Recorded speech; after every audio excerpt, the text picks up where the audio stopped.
Serangan Israel ke Gaza membuat korban terus berjatuhan. Perdamaian jadi satu-satunya jalan agar kehancuran dan penderitaan segera berakhir.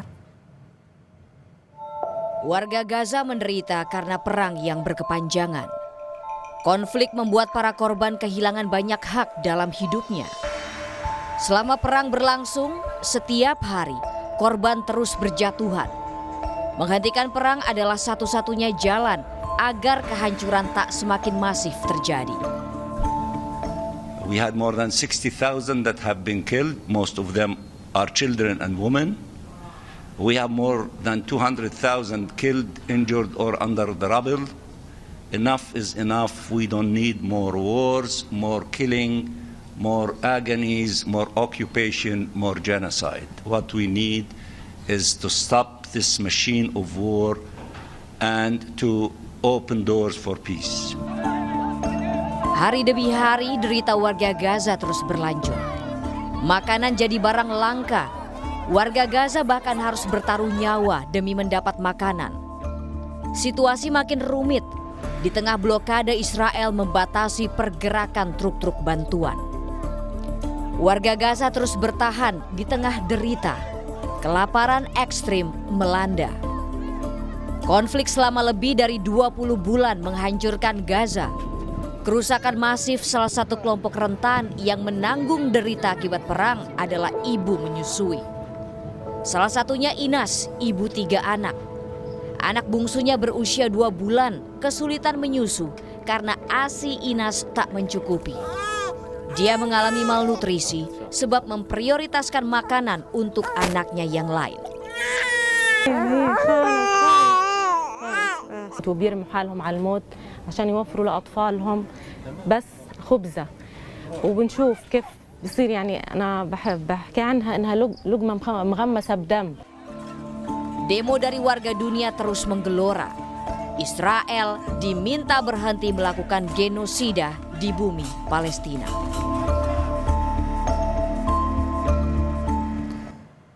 Distribusi bantuan untuk Gaza kacau dan kerap merenggut nyawa. Banyak nyawa melayang saat sesama warga Gaza antre bantuan makanan hingga ditembaki pasukan Israel.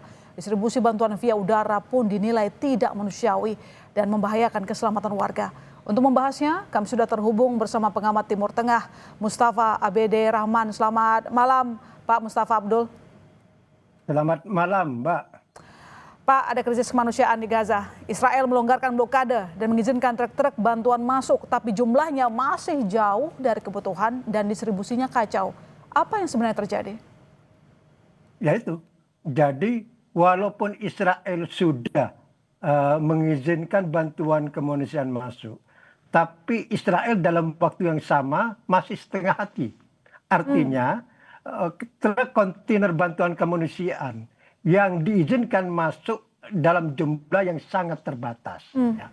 Menurut Kementerian Penerangan Palestina bahwa truk kontainer bantuan kemanusiaan yang harus masuk ke jalur Gaza dan memadai untuk mengatasi bencana kemanusiaan di Gaza itu minimal sekitar 500 sampai 600 truk kontainer kemanusiaan yang masuk setiap hari. Ya.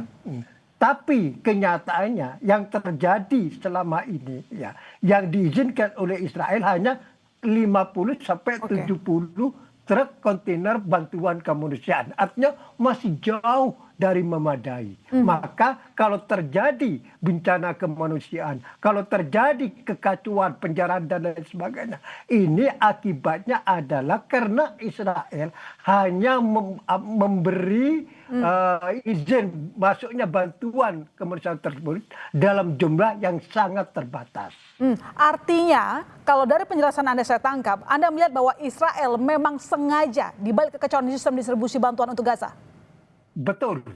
Begini Pak ya, kalau kita merujuk ke belakang sedikit aja, ya, ini yang menjadi karut marutnya bantuan kemanusiaan ke jalur Gaza saat ini ya. Ini kan sejak Amerika dan Israel mengambil alih kendali proses bantuan kemanusiaan ke jalur Gaza dari PBB dan lembaga internasional lainnya. Dan itu dimulai sejak tanggal 27 Mei tahun 2025. Jadi sejak tanggal 27 Mei 2025 Amerika bekerja sama dengan Israel mengambil alih proses bantuan kemanusiaan tersebut, dan Amerika membentuk apa yang namanya Yayasan Kemanusiaan Gaza atau Gaza Humanitarian Foundation, gitu ya. Itu yang dibentuk oleh Amerika dan didukung penuh oleh Israel. Nah, Yayasan Kemanusiaan Gaza itu kemudian membangun 4 posko saja di Gaza ya, dan semuanya ada di jalur Gaza Selatan. Nah, setiap posko itu hanya mampu menangani 300.000 warga Gaza. Kalau 4 posko, 300 kali 4 kan berarti 1,2 juta. Padahal penduduk jalur Gaza itu 2,3 juta, berarti lebih dari 1 juta atau 1,1 juta ini pasti tidak mendapat bagian dari bantuan kemanusiaan tersebut. Ini dikritik penuh oleh PBB dan Mesir sejak awal bahwa konsep ini akan gagal, dan ini yang terjadi sekarang. Ya, dan termasuk juga kalau kita lihat pengiriman bantuan ke sana, termasuk juga via udara, ternyata justru memakan korban. Ada apa di balik ini, Pak Mustafa? Ini kan begini, itu kan urutannya tadi itu. Jadi sejak tanggal 27 Mei tahun 2025, Amerika bekerja sama dengan Israel mengambil alih bantuan kemanusiaan tersebut dari PBB. Ya. Kemudian sejak tanggal 27 Juli tahun 2025, Israel membangun yang namanya koridor kemanusiaan. Ya.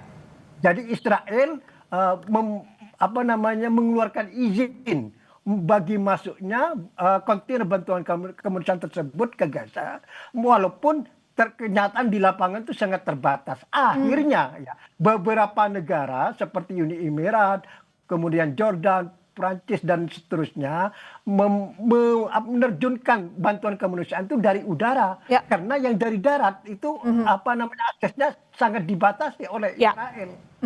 Pak Mustafa, sejauh ini berlarut-larut masalah di Gaza, singkat saja, bagaimana peran internasional termasuk PBB, termasuk juga bagaimana chaosnya yang terjadi ketika penyaluran bantuan, apakah sudah pas atau belum tindakan mereka, dan termasuk juga bagaimana respon mereka terhadap dengan upaya Israel mencaplok Gaza? Ya, ini apa rencana Israel sekarang seperti dikatakan tadi akan mencaplok Gaza, ini akan semakin menimbulkan bencana kemanusiaan. Apa yang terjadi saat ini saja, ini sebelum kabinet keamanan Israel itu kan baru hari Jumat kemarin mengambil keputusan memberi lampu hijau kepada pemerintah Netanyahu untuk mengendalikan secara penuh jalur Gaza. Dan kalau kita singkat saja, PBB tidak melakukan apa-apa ya, Pak? Ya, PBB itu hanya menyerukan saja, tapi tidak pernah didengar oleh Israel gitu loh. Oke, baik. Terima kasih Pak Mustafa telah bergabung di Kompas Malam. Semoga masalah di Gaza dapat segera selesai dan dunia benar-benar membela kemanusiaan. Selamat malam. Selamat malam.